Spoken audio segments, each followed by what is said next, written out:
Pretty interesting game one, but we'll have to see how paiN fares in game two, if they're going to be able to pull it back or not. But jumping on into the draft, how's it going, Vikramon? And what do you think they're going to need to do differently for this one here? And you're muted. It's going well, and I think the main thing for paiN has to be, they have to try to work against mouz a little stronger. So in that game, they sort of drafted a lineup that works, but they didn't really have an advantage in any particular lane. Maybe mid, but they have to generate advantages in the lanes that they have their core players on, and just manage in the lanes where they have the stand-ins. Because Sidao and Summon Skull, neither of them played bad games, but you did see that they sort of just got, not dominated in their lanes, but they weren't able to get an advantageous position. And the fact that they don't have the same level of coordination with the rest of the team that a team has with players that that they have together all the time, I think meant that they had difficulty in those lanes and they didn't feel comfortable rotating over to help the stand-ins. So if you run the stand-ins as supports, or you even run them as the number one, but in a lane with your core heroes, then you can sort of manage more closely, understand what they're doing, and work with them together as a team unit. I think that's probably their best hope. It's a little bit of the draft and a little bit of execution. I think those things together could lift them up to at least a better showing than what they had in game one. Yep, definitely. Now, pretty similar bands to last time around. It seems like Mousesports really, no matter if they're first pick, second pick, whatever, they do not want to play against Wisp or Phantom Lancer, and they don't seem to be changing their strategy. Obviously, their strategy worked fine for them last time around, and now we have to debate whether paiN Gaming wants to maybe pick up something like a Lone Druid or something. I mean, they already banned out Fata's Bat Raider. They're going to pick up the Nyx without really too much issue with that. They still very highly value that hero, despite the issues that he had initiating up against that gem. So, yeah, how do you think the draft is going to be kind of reminiscent of what we saw last time around, or? If I'm mouz, I want to just basically run the same thing because it went so well, right? Yeah. They could actually run. I would not be surprised if the Lone Druid. The thing about Lone Druid is that he is a fairly versatile pick. The nice thing about picking him early is you can do it and then later on rotate him into 3 or rotate him into 1 or do whatever with him. So it could be Black Lone Druid. We do see it. He always goes Midas. It's happened before. And then they could put. Somebody says it's Koikwa, and that mouz actually said this in like a podcast. So I'm going to go with Koikwa for now, and I'll correct myself later if it ends up being wrong. So they could put him on Lone Druid, they could put Black on Lone Druid. And other than that, I don't know. I mean, there's not going to be a Coddle, so paiN can't really have the exact same tri-lane as they used.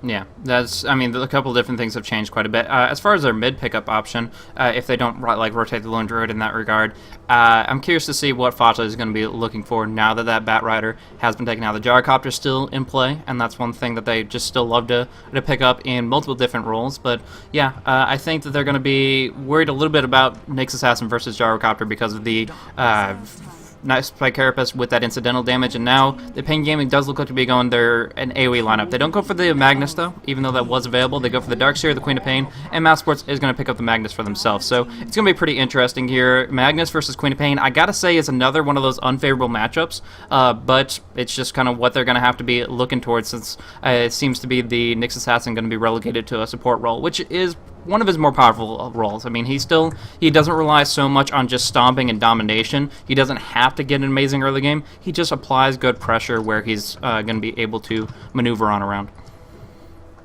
Yeah, definitely. I do like Quap from paiN. It's more of a hero that they typically play mid. It's rare that when they get Nyx, they actually put the Nyx mid, so I think in addition to having the stand, it was also a team dynamic that they weren't familiar with. But Quap is one of their most common picks, actually, along with like Magnus, SD, and like PL. So I actually do like the Quap. It'll give them a position that they're more comfortable with. The only problem being, of course, that their standard mid players aren't on, but I think it will take the game to something that paiN understand a little bit better. Yeah, most definitely. So it looks like we are still seeing them play with those two stand-ins, and that means that, of course, they're going to have to try to make sure that they're putting the more important heroes, the core heroes, as it were, on the main individuals, just because that's what they rely on so much. But you can't underrate supports as well. I mean, you were talking about that before and trying to put an emphasis on like carrying it up with the main roster individuals, but one thing to mention is that that supportive role is still, there's so many different nuances to it, and when you're trying to make sure that a Magnus can't initiate on you, there's nobody better than a hero like a Nyx Assassin or a good Darkseer Vacuum in the other direction. I mean, if you can pull and screw up their initiation with a supportive hero, then I think the paiN Gaming could still be in a really good spot, and that requires a lot of skill. I'm not saying that automatically stand-ins are less skilled, it's just they're less familiar with putting them in the spotlight. They're less familiar with basing their team around that. Exactly. It's not that stand-ins are less skilled. I mean, sometimes we see players of shocking degrees of skill standing in because they're bored or because they don't have an active team. But it is about coordination. I mean, for the same reason that we talk about teams having rosters unstable, how that's difficult, the more you play with the same people, regardless of how skilled they are, the better you'll get. Just you understand each other, you can do the right things, you can move around. And when you're playing with a stand-in, that's not really just as there. So you almost want to try to play with more obvious team compositions or situations where you can coordinate very easily, just to reduce that, psychological friction of, I don't know what this person's going to do at any moment. I don't know whether they're going to use the spell or not use the spell. I don't know whether they're going to move this way or that way. Yeah. It's just sort of a sixth sense feeling of playing with the same people all the time. Exactly. And it's kind of, it's a very, very different environment than most public game players are going to be able to understand because of that. The fact that you usually jump from team to team to team, you queue with 2 or 3 people, you learn their ways and you can lane with them very effectively, but you're still used to jumping around with a couple of different people. In a professional environment where you're always talking, always communicating, and it's all about coordination, I think that it's that much more of a big difference where you have to be able to kind of assume that one person's going to be doing the expected thing and indirectly associate that way. But we do see some interesting bans come out. paiN Gaming is going to take out both the Faceless Void and the Gyrocopter. By taking those 2 out and picking up the Anti-Mage, they do really limit Black's pool a decent amount more, but he's not just a 2-trick hero. The problem is with the Phantom Lancer and Luna also taken out, he doesn't have that many options. So what do you think is going to be his best choice, and do you think he should pick it up now or just wait till number 5? Sorry, you're talking about Black's here? Yeah, exactly. I think they should wait for number 5, definitely, because they can bait out that they're using the Lone Druid as number 1. So since mouz have last pick, that's actually a very, very powerful tool. And when you have that sort of versatile position that they gain with the Lone Druid, you can use that, you can use that to psych out the other team, because now what do paiN pick for their 5th? I mean, they have a lot of options, but it's sort of a difficult back and forth. Like, I would still probably go with Rubik, but actually, I would definitely go with Rubik. Yeah, okay. Yeah. But now mouz have all the time in the world to decide who do we want to run, where do we want to put them, do we want to give Black Lone Druid, or do we want to pick up something bigger? They do have some options. I actually, in their position, would probably just use the Lone Druid number 1. But no, Alchemist, so very cool. Pure farm. Yeah. Exactly, and he's going to be able to jump up on his farm extremely quickly here. Might go for a Soul Ring or something like that just to be able to do a more widespread set of skills, but pretty much what we're going to be seeing is, I believe, standard lanes. We're going to see 3-1-1 with a survivable offlaners, the Lone Druid and the Darkseer. Going to have a defensive tri-lane up top for Nyx Assassin, Anti-Mage Rubik, and a defensive one down bottom for the Shadow Demon, Alchemist, and the Chen, just to set them up. It's a lot more reliable for Chen to pick up his own jungle, but there are some really good teams that will actually go for aggressive observers and sentries in the enemy's jungle to really, really screw over where they're able to find farm, where they're able to find opportunities to gank, and so on and so forth. So if that is something that paiN Gaming has intentions for, then they could actually change up the pace where Chen is forced to go top, but it's not something that I expect right off the bat. Yeah, I would probably expect mouz to just run the safe lane with the Alchemist, almost certainly. But we do see Black in aggressive tri-lane sometimes, but I think he just really likes he likes getting that far. He likes getting that. And honestly, Koikwa was so good. Yeah, I got it there. Koikwa was so good in the solo hard last time that I think they might just want to repeat the performance. Mm-hmm. Yeah, he definitely has a lot of versatility and a lot of ways to work in that kind of different situation. If they can go find, the one thing though is a 1v1 dynamic versus compared to a 1v3 is a completely different ball game. You're just trying to, you're not trying to dominate, you're not trying to overwhelm the opponent, you're just trying to survive and get a little bit of experience here and there. The more you can get out of the lane, the better, but there's not as much intended for like, you can't play too aggressively. You just can't be like, okay, well, I can get 3 CS here and be all set to pick up Boots of Speed or a Magic Stick or something to help me survive. Because as soon as you go in for that, you're going to get dropped down, and that's going to feed the anti-mage more and more, giving Saito the early start that he was looking for last game and didn't seem to find. So, 30 seconds to battle. Definitely. I mean, in paiN's favor, Darkseer, pretty strong. He is going to do okay in this lane, I think. With the Chen, if they have, especially if they have good warding, which they don't yet, but if they had some idea of when the Chen's likely to come out, then I think they'd be in pretty good shape with the Darkseer, because he could just get away before the Chen actually brings creeps in. But other than that, I mean, they have decent lane matchups at a couple lanes, so it's just a matter of execution at this point. Like, we talked about the draft. I think paiN got through the draft with a pretty good team. Like, I don't think this is a bad team. So now we sort of turn to the execution question. Will they actually be able to fend off the issues of mouz, make sure that Quoiqua doesn't get incredibly huge like he did in the last game, and just manage it from there? Yeah, it's different. It's definitely going to be a different pacing. I love the blocking from paiN. Oh my gosh, that bear is so screwed. That is beautiful. That is... Oh, he's going to be able to get on out just barely. He actually had a tango on the bear. I think he was prepared for that. And if that's... Wow. That is a good desperation circumstance. I really, honestly haven't seen that be necessary previously, but that, of course, made it so that he could still accomplish his pull and not lose his bear outright, which is definitely what would have occurred. Like, Billy would have taken a lot of damage, but this bear would have dropped, and Nyx would have been happy to just walk away and farm, because the Lone Druid then had absolutely no potential. He's still taking a lot of big hits here, a lot of blocks coming out from Grent. They even get the stun off. It might be enough here. The creep equilibrium is gone, but they got the bear. That's 100 gold to Grent. That is 40 seconds. Lone Druid does not have anything else to work with here. He does have a better position for the creep equilibrium, but that is pretty much all he's got to show for it, really. This lane is very pushed, so he's going to get some XP. Actually, he might be okay, honestly, because he's going to get both. See, here's the thing. You send the bear in at the beginning, not because it's going to, like, devastate everybody, but you send it to pull the creep wave. So, okay, the bear died, but it did pull the creep wave. It's right here for Quoiqua to get the XP from. Yeah. So, bad situation, but not the worst. Well played to both teams, honestly. That bear tango was critical. Yeah. That was definitely a big impact, and if he hadn't gotten the tango at all, the creep equilibrium wouldn't have changed whatsoever. But in this position here, I think that he's happy to get the experience, and the bear is already back up. So as long as he doesn't lose it a second time right here, he'll be in good shape. You're right. Looking towards the... So the Darkseer actually decides that he's going to jungle. What do you think of this choice as compared to trying to live through the Chen Shadow Demon alt lane? Shadow Demon and Chen combined together is a really, really difficult thing. I'm getting some memories of casting Nino previously. I cannot for the life of me remember where it was, but either way, I remember him doing a really solid Chen and doing a lot of good ganks. So wherever he may be from, maybe Chad can help me out with that, but Nino is solid with that. Either way. Well, we'll check with chat in like 5 minutes, right? Yeah, exactly. I think he played with Balsam and Calculus on a team, and I'm trying to remember if that was Copenhagen Wolves. Yeah, I'll take a look at it. I think it might be Copenhagen Wolves, but it's been a long while since I've seen him competitively, so it's difficult. Oh, missing out a skewer on Fata on mid. Really wanted that opportunity, but with the rank 1 blink, I'm not sure if it would have made the biggest impact anyway, so a bit of a waste. But he has that haste rune, so I think he just wanted to try to put big pressure out with a couple easy auto attacks. Either way.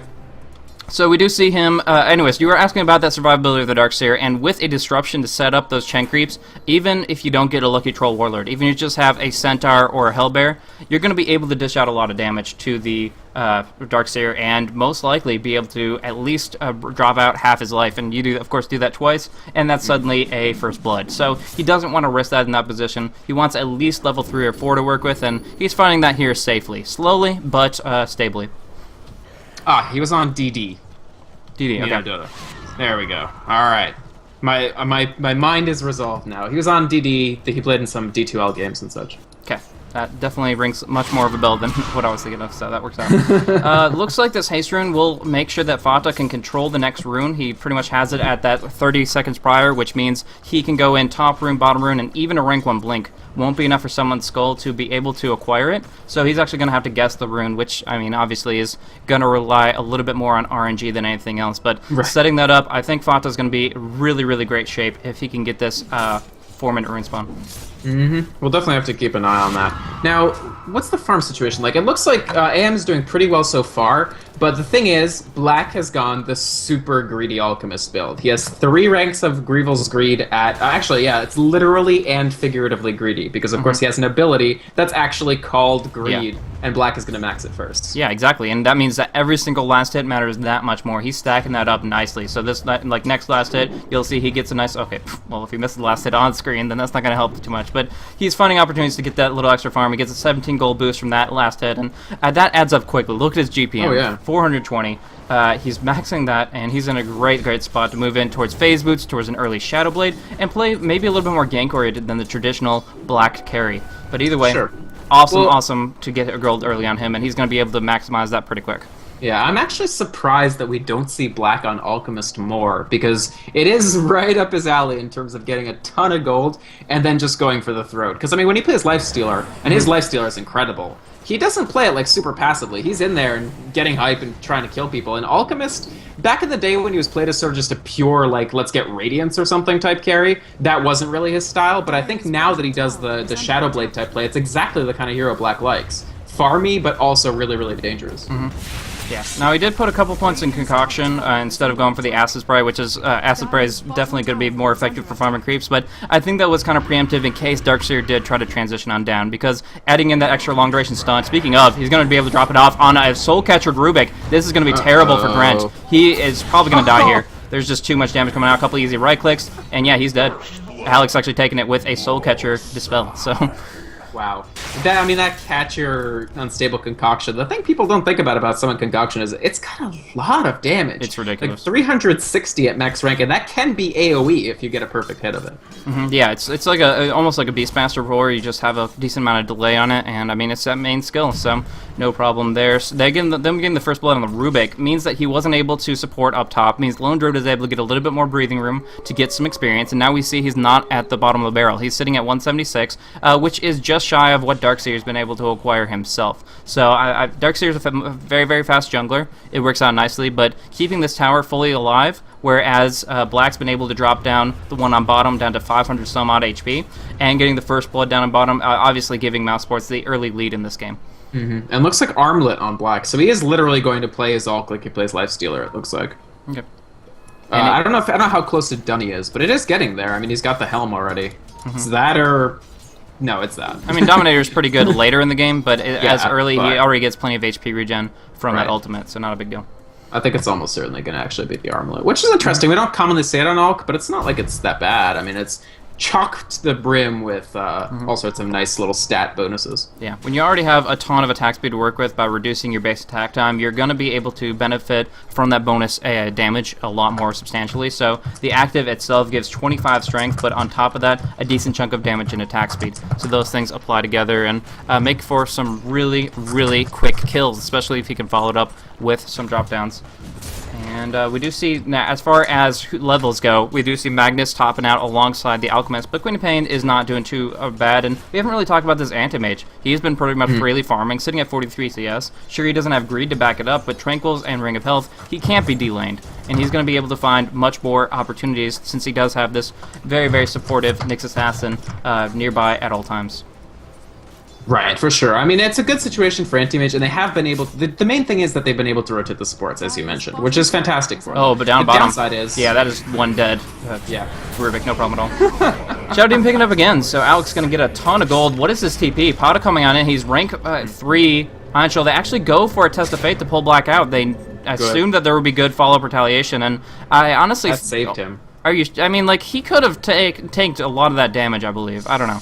Nyx Assassin with the Ion Shell Darkseer on top? I mean, it's only a level 4 Nyx. It's a rank 3 Ion Shell. It does a lot of damage, but now we see him going toe-to-toe with him right here. He teleported right back down, and he's dishing out all this damage. Disruption to come out, perfect timing against that surge, and suddenly, easy pickings. No. Bringing down Pada. I mean, I understand the worst-case scenario. Oh, Shadow Demon picks up another.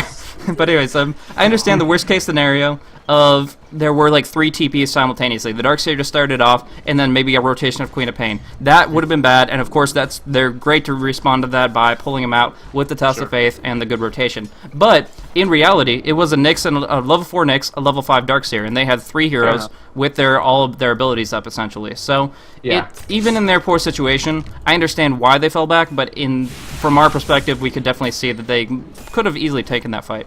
I think if they brought both the Chen and the SD back, they could have taken the fight, but they would have lost Black, I think. And so I think they just thought it wasn't worth it. And frankly, I mean, he jumped right back and got a kill anyway.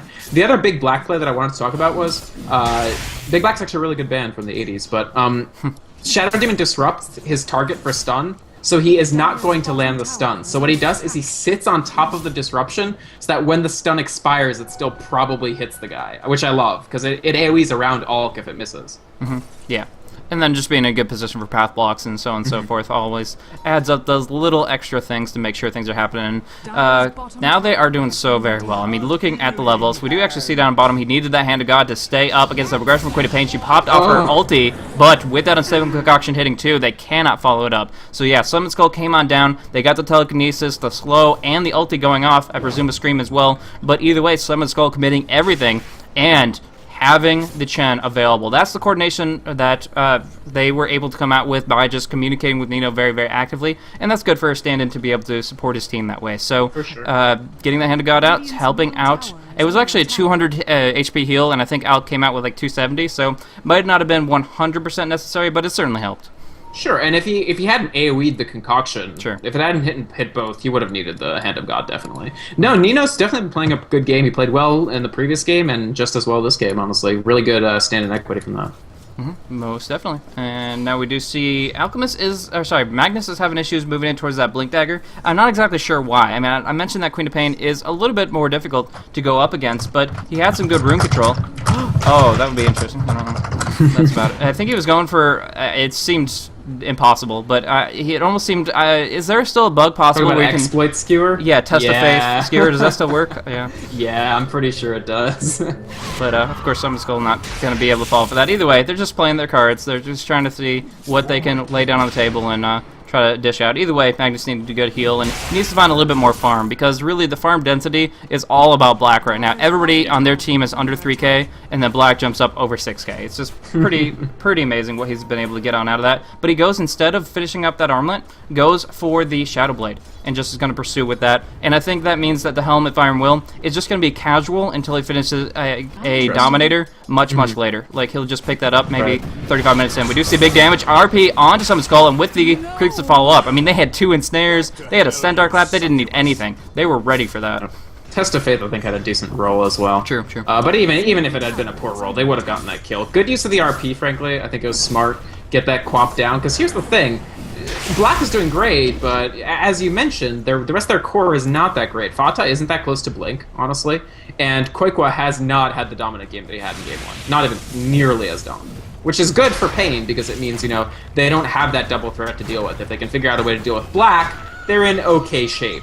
But now I think Mouz are going to add more pressure just by pushing in addition to Black farming. And he's coming in from the back, so this Darkseer's in trouble. Shadow Blade, and do it right-click first. It's good to get the bonus damage, really and good. Create quick unstable concoction to finish things off here. One more right-click.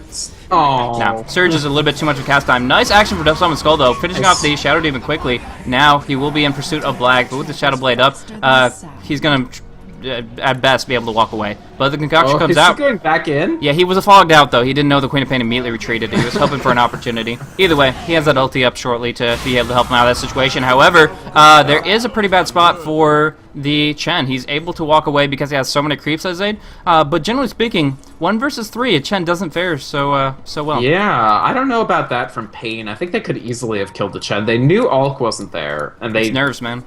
Yeah, it's nerves. Yeah, I think you're right. I feel bad, because obviously they didn't have the RP to worry about, not for another 30 seconds. They could have at least traded Nyx for Chen, but instead Nino walks away, and that's going to be the difference between mech and not mech, I feel like.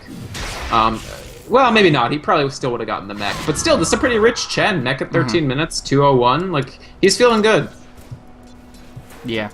But you can just kind of see that they're a little bit visibly on the edge. Pata is just trying to get that mechanism up to go for some team fight later. I mean, they have some substantial team fight. If they can get a great vacuum mana void off with the Queen of paiN ulti going across, that'd be some solid stuff. But sure. they're just so worried about the worst case scenario so much. They're worried about just being ganked up by this gigantic alchemist. I mean, sitting at almost 8k.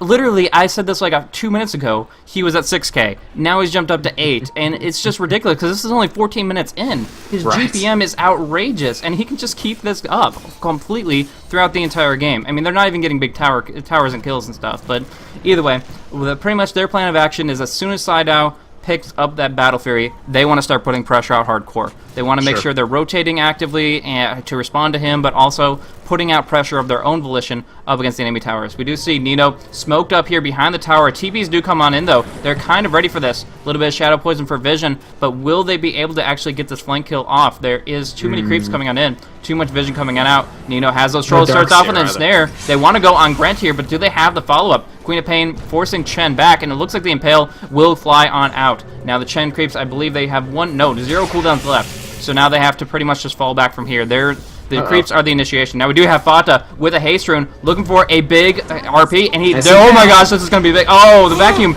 beautiful from Fata, pulls it out so only Billy gets locked down. A counter RP from Grint. Nice. The Sonic Wave comes out to scream. This is exactly what they need. They cleaned it up completely. So there is huge damage coming out, side out, but Black is in it, trying to clean this up. There's the armlet. He's going for the kill. He has the Shadow Blade up shortly. The Surge will not be up fast enough, and it should be enough for them to finish off Fata right here with a Shockwave, with a right click, whatever they want. They get it locked down, but oh my gosh, paiN. I was talking about this at the beginning. The nuances of using like a good vacuum to pull away Fata. He pops off the RP on 1 instead of 4. Oh my gosh, he had a haste rune too, so it should have been a clean fight, but instead they had to fight for every inch of it. Right. Signs of life from paiN, definitely. The only problem is, I think it was still 3 for 1, 4 for 1 if you count the squap death just now.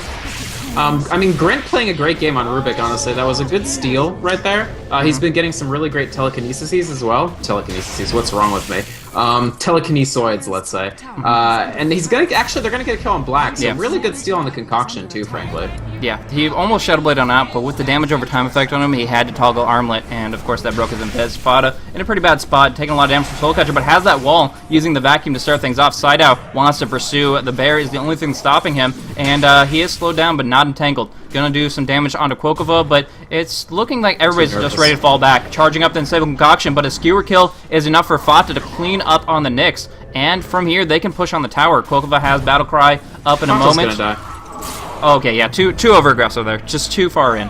Insta buyback, though. I mean, Mouz are just feeling so good about their advantage here that they can just always buy back and keep the same fight going and going and going. I gotta say, I do not appreciate that there's a guy named Pada and a guy named Fata in the same game. Yeah. That's just inconsiderate towards us poor lowly casters who can't even pronounce Quoiqua.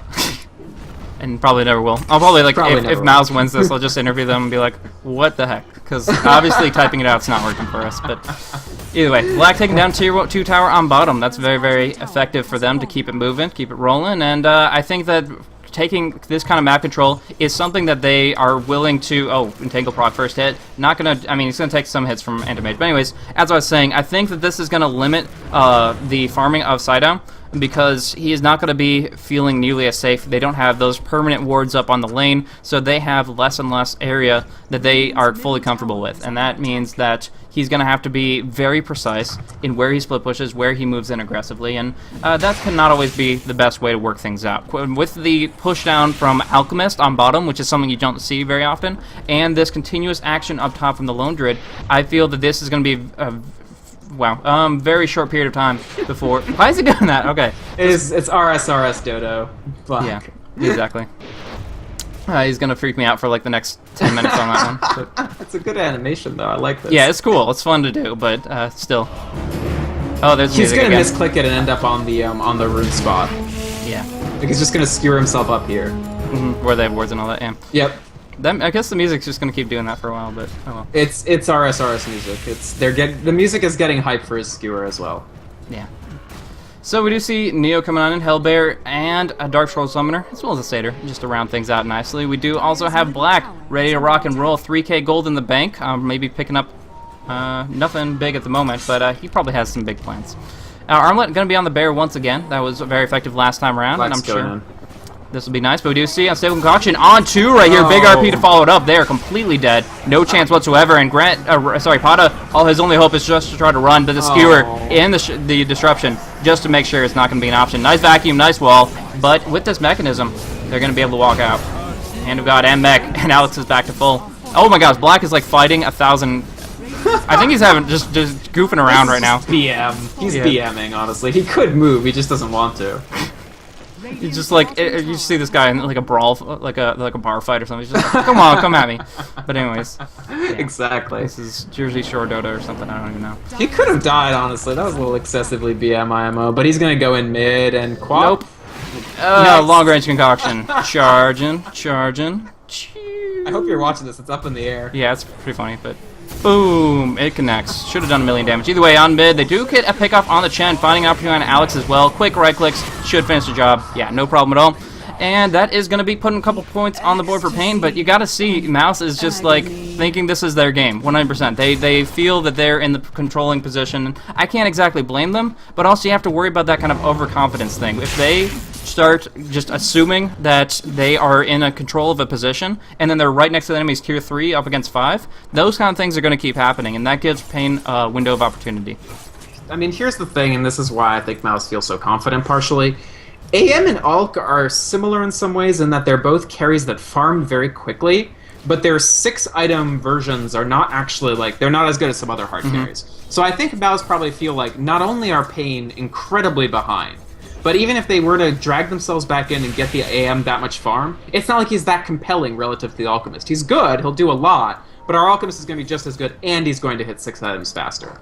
The other thing, of course, is that one of the strengths of AM is that he's an amazing split-pushing carry, and I think you mentioned that in Game 1. Yeah. But he's got a lot of split-pushing to do, considering mouz have 5 towers up. Yeah, they have only lost 1 down on the bottom lane. I mean, that helps them out a tiny bit, but it's really a crack in the wall compared to what they have to go up against and try to actually get some gold, because, again, this gold graph is just as outrageous as the last one, and that's why they're really looking at this. But you can kind of expect that a little bit when you see a max Grievel's Greed Sure. Alchemist. He's always going to have that gold advantage. He's just like Doombringer in that way. He always has that quick bit of gold. It's what he does with it that's the question, because, like you said, 6 slotted, he's great, but he's not the hardest carry in the game, and it's still something they can overcome with items like Sheepstick and other such things, so we'll have to see. That's the main thing, yeah. If they get a good crowd control on black in these fights, the fact is the AM is still bigger than everybody else mouz has in their possession, but they do have Blink and a bunch of money on Fata, actually. It'll be interesting to see what this Magnus goes post-Blink. Do you think we could see Refresher, considering they're already BMing paiN pretty hard? I think, yeah, if anything, they're going to go, I think it's going to be the Refresher, just to kind of have fun with that. Battle Fury Magnus, also an option in these kind of circumstances, but just pretty much there's not really, I don't think it's going to be that big of an impact one way or another. They kind of have such control of the game 21 and a half minutes in that if he picks up something at 28 minutes, it's not going to change the pace unless paiN brings it back around to kind of equalize it up, which seems a bit far-fetched right now. Free Roshan about to come out, but they're looking for action with the smoke. This could be pretty big. It's only a rank 1 wall of replica, but they're going to put it on pretty much everyone here. Maybe. Wall and vacuum in the wrong order, but still getting a lot off. Sonic Wave to go on through. Big Impale as well. Nice damage going across. Everybody dropping. Nice Sonic Wave. Black, the only one to survive. Probably has just to walk away. He's going in, though. He has the Aegis. He's willing to 1v5 here, and he's going to have to. Sido blinking on away. This is bad. Black in a terrible spot. Do they have any detection at all? Hard to say. The stuns come out, and I was talking about disables. This is their overconfidence. This is them saying, hey, you have 5 people. You probably have wards, but we're going to walk in and try to take Roche, and paiN are not going to let them go without a fight. Good for paiN, honestly. I really like to see teams stick it out, and like even if they lose, how much more noble of a loss it is, just in terms of, you know, the knightly codes of honor set down in the Middle Ages. How much more noble is it after, like, completely wiping the opposing team in a Roche than it is to just GG out at, like, 15-4? I would say far more noble. What say you, Blaze? Yeah, I definitely think it's awesome to see them still in the fight, and since Grant's doing so great on spell seals, we saw a great one in Game 1, and now he has picked up the reverse polarity, which they found to be completely unnecessary. So with that, they can still keep the action going. I mean, that's a great late game spell, a great late game utility, and Alchemist isn't the end-all be-all. A BKB would go a long way for him, but even with that, I still think they might be able to handle him with the right type of engagement. Either way, it's going to be an uphill battle. We already know that for sure, but this is the start of it. Look at that experience graph, just pretty much cut in half as far as the amount of disadvantage that they were just a moment ago facing. Yeah, people talk a lot about how Dota has a lot of snowballing elements to it, where if you're ahead, it's quite easy to just compound your advantage. But one thing that people don't talk about a lot, and it's a huge anti-snowballing mechanic, is if you win a big team fight like that, it is an enormous experience bounty for your team if you're behind. It gets, if everybody lives and everybody on the opposing team dies, and the levels were the way they were before that fight, you can see that the level situation, just if we look at the straight up levels, is basically equalized, and it certainly wasn't prior to paiN just blowing out that Roshan engagement. Now we do see double Gloves of Haste and the Spirit Bear could go for Maelstrom for one. I don't think a Midas would be appropriate for the other, so is there any other option you can think of? For Alchemist here? No, for Spirit Bear on the... sorry. For the bear, in this particular game, Okay, vacuum coming on in. They get the wall. They still have the opportunity to go for this RP, but he has to close the distance. And right now, they have to get the perfect initiation. Instead, the RP comes out on top of 3 here. Sonic Wave comes out, but the Hand of God counters. Nice skewer back on in, but they do get the counter RP off. Grant survived. They get a lot of damage out. Anti-Mage doing a lot of work here, cleaning up 3, but they still have the Lone Druid to beat on through. The Impale comes out, and they're going to clean this up. 4 out of 5. Looking for more with Nino. The creep's doing some work, but... Oh, Saido, big roll on that Test of Faith, and he gets dropped as well. Triple kill for Saido, double kill for Skull, but they do lose the Darkseer and the Anti-Mage. Either way, paiN is happy to take these trades, happy to try to rebound like this. Let's look at the experience of graph again. It's almost dropped back to even. It's moving right back that direction, and Mouse Sports engaging like this is going to keep it going that way. I think Abyssal, by the way, probably for the bear. Like after Mjolnir first, probably, and then I would go for Abyssal. Yeah. I'm not sure. Probably just because AM sooner or later is going to get pretty tanky, and having that hard disable will be very useful. Plus the bash. I mean, bash is great. So I'm just going to look at current gold real quick and look at who's on top of that, obviously. Dire are coming really, really close to what they want to acquire. The Ultimate Orb already up in Queen of Pain, so the 2,900, 3,000 gold that she has to work with is going to set her up for that sheep very quickly. And again, no BKB anytime soon on the Alchemist. Heck, he goes even further into the kind of setup that he was before, getting a Mask of Madness.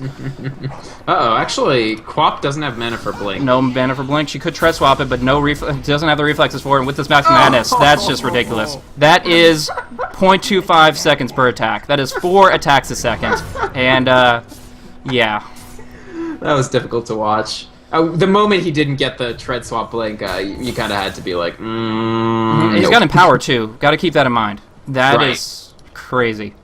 Crazy good. The funny thing is his base damage is pretty bad. So the Alk is more like a fast attacking guy, so the Empower doesn't do quite as much for him to gain 50% as it would on others. Sure. But the Cleave and Unstable Concoction on top of an RP pile is another story entirely. Exactly. Gets the Cleave, and also 25 Strength will give a little bit more base damage to the Armlet active, helping out in that regard. I mean, it's good. It's playing pretty much providing that Cleave in an RP scenario makes him pretty much the end-all be-all of damage output on Mouse Sports, no matter how farmed Quaskva or he's Q for this game.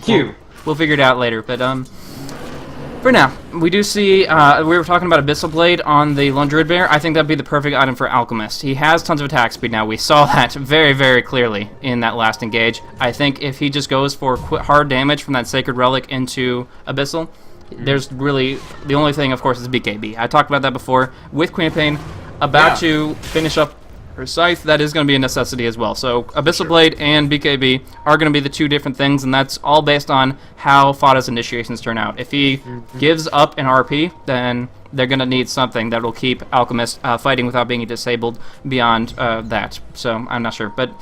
No, I think you're exactly right. I would say that, not even unsure, Black absolutely needs to go BKB, and that means that they should build the Abyssal on Quikwa as quickly as possible if they want it soon. Actually, Quikwa just spent out, so what is he? Oh, he's just finishing up his Mjolnir still. Okay, fair enough. Yeah. So I mean, paiN, I think the sheep will do well, but we can talk about these item choices. Really, what it's going to come down to in the next several engagements is just pure teamfight coordination and execution. If paiN keep doing as well as they have been with that counter RP, and they will have to keep in mind they're going to have to steal it again. They can't just keep it because it's. I think Rubik died and or it timed out. So if they get the counter RP, if their vacuum is good, if the wall comes down and gets Alchemist clones, if paiN pull all of that off, we will see them take more team fights. Because I mean, AM, a big mana void like he got the last 2 things. I mean, on an RP stack, it's just as good as Alchemist damage on an RP stack. And if any of those things don't happen, I still see Mouz just blowing it out right there. The problem for paiN is it's the challenge of defense, which is that the closer the fight happens to your base, the more painful it is for you to lose, right? Even though you have buyback, if you just get killed out, that's it. That's like 4 Raxes, maybe 6 Raxes.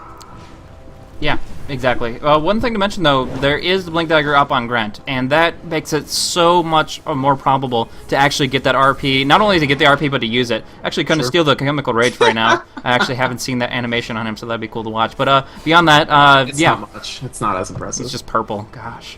Either way, Yeah, if the issue is he can very frequently get the reverse polarity. The problem is using it. We saw in that last fight that it was actually Magnus that was able to get the jump on paiN, and Grant didn't get his RP off until the very end, making it so as an exchange. But how differently would that fight have been if they had gone for a vacuum RP with Blink Dagger on the Rubik so that he could jump in whenever he wanted? I think that would have been even more favorable for them. So right now, like you said, they're on the defense. They're kind of on the ropes, but they have the potential that if they're the enemy is clustered up, which mouz kind of have to do a little bit to go into the high ground defenses, it's going to be a window of opportunity where they can actually get a lot out, and now they're looking for a smoke. Roche will not be responding for 2 minutes, so that's not their objective. They just want to put pressure on the jungle. They did ping the Roche, which is weird because he's not up for 2 minutes. Now the next fight I think was likely to happen at the Roche, but it's not up yet, so I'm not sure about that. Yeah. The main thing with actually I won't talk because we might have a team fight coming up in a second, but it's going to be black. They're going to look for it. If they find black, that would be something. They could definitely start with that. They know, so they just have to lift him. 1 Sentry Ward. Come on, Grant. There we go. But it's too late. BKB out, doing the damage, going across. He's just able to obliterate Pada. Here comes an RP solo on Anti-Mage. Isn't enough with that Skewer, with the Empower. Too much damage. Oh my gosh. Just completely destroying everything. 1-to-1. 1 by 1, finding everything. Triple kill just by delivering those massive cleavers over and over and over again. 4 attacks per second. That's just too much. Is that are we getting a pause? Because we did see the Rubik disconnect. Was that actually a little bit of a rage quit, or what's actually happening? Okay, they're going to try to fight this one out, but that was, unfortunate. Very, very unfortunate. He did more than unfortunate. Got picked off quite substantially there, and I was talking, the one who had the sentries was Grant, but we see one put down here and up here, and those were very, very belated. Honestly, that came down to the sentries, because Black hadn't even popped BKB until much later. They could have, I don't know, their chain CC situation wasn't that great, but between the Nyx, Rubik, and the Sheepstick, they could have had Black. And how different would that have been? I mean, they had the win there. Even though they went the wrong way with their smoke gank, because I think they thought Roche was up, if they could have killed Black, it would have just been a completely different game. He would have had to buy back.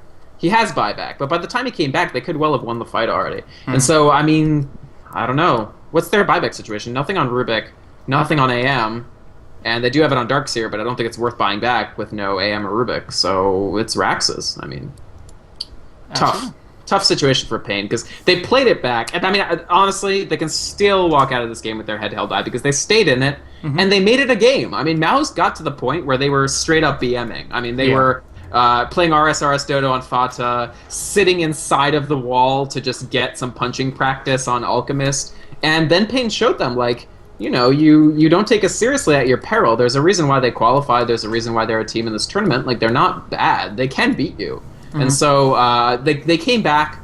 I think mouz may have delivered the death blow here, but still a pretty well-coordinated late team fight defense from paiN, I would have to say. Yeah, their one thing that everything hinges on is the Scythe of Ice picked up by Queen of Pain. If that 35-second cooldown is used effectively, I don't know if they can take this 5v2, but in a good, fair engagement, I think it can, even despite the BKB, still have a chance. A small window of opportunity where Black can get locked down, and they can follow up chain disable and disable and disable. But we're going to have to see if they can even fight it out that long, because right now, there's just so much damage coming out. This tower kill will be pretty easily. Right. I think at least one tower for mouz and possibly two. This fortify, I feel like they're still going to lose this no matter what, like this tower, so I'm not sure if I would have waited to fortify for maybe the next set of racks, because I think the next set of racks is more defensible. Like this one, they can't get close. Yeah, exactly.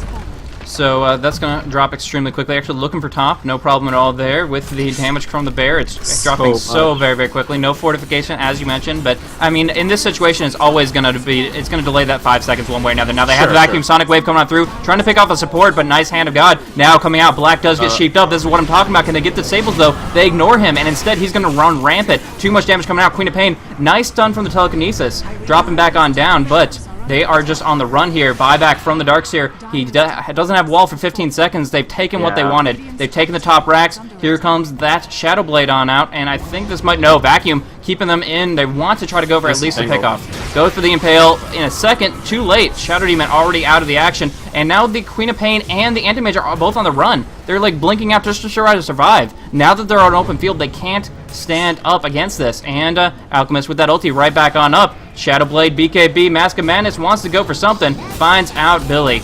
And poor Billy will be completely dismembered right there. They have wall, so if mouz go for either GG or Megas, they can use the wall. That's the main thing they were lacking in that last engagement. Darkseer vacuumed, it was a fine vacuum, but with no wall. You need Black to win this for you via Black's Evil Twin. Yeah. And without Black's Evil Twin, you can't win the fight. Yeah, and now they do get the sheep off. They do get a vacuum and a wall, but the wall, the reverse polarity onto 2. They're going to obliterate Grench here, and if he can't get the steal, he hasn't even gone for it yet. Instead, just getting a shockwave, throwing it out, not enough. Anti-Mage trying to do something, gets a Shadow Demon, but doesn't get more beyond that. Magnus will be dropping soon, too, if they could just slow him a bit more, but he's just going to TP away, and Black says hello to Queen of paiN. A couple easy right clicks, no problem at all. So that's quick, easy pickoffs. Is he going to go for more? Their wall of replica should be enough to dissuade him, and he's just going to take a stun to the face. One of the sort of difficult to appreciate things in the last fight was the illusion generated of Alchemist was the no ultimate illusion, which is actually way less effective than the yes ultimate illusions. That was one of the problems that paiN had with actually dealing damage in that last fight. And now they're in a tough spot because, I mean, they still don't have wall for another 50 seconds. Obviously, this Darkseer didn't get quite the farm he would have wanted for an, what's it called? I'm blanking. Aghanim Scepter, yeah, which would have been pretty good. But, I don't know. I mean, I think mouz are just going to try to put the screws on a little more, push through again, pick up Roche first, because paiN are in no position to contest the next Roshan, and just move from there. I think paiN is having a little bit of fun, too. They have a small zoo of couriers just kind of running on around Billy. Decided to get some pets here, and that's just them having fun with it. It's good to have fun. I mean, of course, in the end, it's still a game, but sure. In this scenario, they're trying to make the best out of a bad situation, because this has been very destructive. I mean, look at that experience graph, and look at the rebound on it. Back and forth. That was pretty just... I mean, it was clear-cut. At 1 second... mouz started playing sloppy, paiN started making them pay for it, but then jumping back on up, mouz just takes the reins once more, and we see them catapulting on up to, it looks like 20k experience advantage they have, 22 Alchemist, 18 Magnus. I mean, when the Chen is about to hit rank 3 ulti, at 34 minutes, it's just, yeah. Now, I think, unfortunately for paiN, if they lose this now, is this the game that actually mathematically eliminates them from the playoffs? I believe it's very close. I think it is, honestly. I think it is, yeah, because it will mean that they have more losses than the number 4 team has remaining games, unfortunately. Now, is there, what are the qualification mechanics for the tournament for next year? Do they get an auto-invite, or...? I'm not 100% certain. I think they're still working on a couple of those. The top teams definitely will be re-invited, but I'm not sure. What will be going on. I think they're reducing the teams down to 8. That's all I got. But anyways, we do see going on in. The ultimate BM is Alex does have that Aegis the Immortal, so 2 lives on the Shadow Demon, all set there. But anyways, we do see Mjolnir up on the bear, trying to take the high ground without being counter-initiated on. Here comes BKB, goes for the RP onto 2 or 3 of them, just obliterating things really quickly. Skewer, Shockwave, nice counter RP from Grent, but they don't have follow-up damage. BKB, Hand of God, and they're all set to clean this up. That is going to be it. Anti-Mage trying to do what he can. Will get some damage into Kokova to try to slow him down. No, the Orb of Venom slow, just keeping him locked down, and he will not be able to give chase. Now the final stun coming on out, and he can't get away. I got him. Just before he blinked, it got him. And I think the Courier Army, unfortunately, down too. And I think with the Courier Army down, that's why paiN finally decided to GG out, because that was their last line of defense, was those Couriers. Yeah, exactly. And now one thing to mention is the Blink cannot disjoint the Unstable Concoction, so he wasn't going to get out of there one way or another, but either way. Unstable Concoction, we saw it go global this game, right? Yeah, exactly. I like the, I wonder what the physics are of the concoction, because it does go up in the middle of its arc and then down. So I wonder if it's like an accurate physics simulation of like the zenith of a projectile in flight. Sure. I think probably, most likely there's some kind of aspects of that, but I guess that's not something that we'll ever know. But still fun, to consider. Either way, that was definitely a game, but once the Mega Creeps were down, Anti-Mage was nowhere near farmed enough to be able to contest that, even with Battle Fury, and we were talking about Aghanim Scepters, and Queen of paiN did not have an opportunity to get that kind of farm, so it was over at the Megas, and over at that last team fight, but I gotta say, I am extremely proud of paiN Gaming for how they approached this, despite the insurmountable just pinnacle of gigantic agony that awaited them in the rest of the game. They still stuck it out. They got a couple of really nice team fights off. Grant shows some cool Rubik skills, and in the end, I think a good game of Dota is all we were looking for. Right. Honestly, I like that paiN stuck with it because the game would have been so boring if mouz had just ended it right then. And instead, we got a pretty good game. There was a moment at which it looked like if paiN kept... I mean, they had an extremely small margin of error, and in the end, it was just a little bit too small. They would have been required to play every single team fight to the hilt and get it perfectly with execution. And they didn't quite clear that bar, but they cleared it for long enough to make the game an actual competition, which I do like. I also have to say I'm disappointed in Black. 938 gold per minute on Alchemist. We did actually see a Black game before TI2 in which he cleared the 1,000 mark on Anti-Mage. So shape up, Black, shape up. Yeah, it's the 3 deaths, man, but yeah. Anyways, that was a pretty interesting game. Thank you guys for tuning in. Hopefully you guys had a little bit of fun, even if it wasn't the tip-top shape as far as everybody playing as seriously as possible. Either way, it was a lot of fun for myself and Vikramon to cast. So we'll be going on into a feature that we have after the match called Ask the Pros. So it's going to be with one or multiple members of mouz Sports, and we'll see what they had to say a little bit about the game itself. But otherwise, I just enjoyed being able to cast with you, Vikramon. Do you want to plug your stream and all that? Sure, absolutely, and I have a note for you as well. People can check me out at anything saying VYKROMOND in the title, so Twitter, Twitch, obviously, that's where I stream, and YouTube, whatever you want, I'm right there, and I'm happy to see more fans. Blaze, mouz Sports Ask the Pros, QOJ, QWQBA. Yo, yeah, definitely. I'll get it. I'll get that one locked down. That's all right, man. No, question number 5 or something on the list. Either way, so that's going to be on the live stream, twitch.tv/the Premier League. In just a few minutes here, we're going to have one of the members of mouz Sports. I'll confirm who in just a couple minutes, and they're going to be coming on. You guys can ask questions in the chat when I ask for them by typing it out, and from there I'll have some questions of my own, and I'll indirectly allow you guys to interact with them through your own questions in the chat, as long as they're serious and applicable to these games. So thank you guys so much. And this was a pretty fun series, but either way, 2-0 victory for mouz Sports as they take it prematurely, and they do not go on to a Game 3. So thank you guys so much for tuning in. Really, really fun play, and in the end, that's going to be it for us. So signing off, Blaze and Vikramon. Have a good one, guys.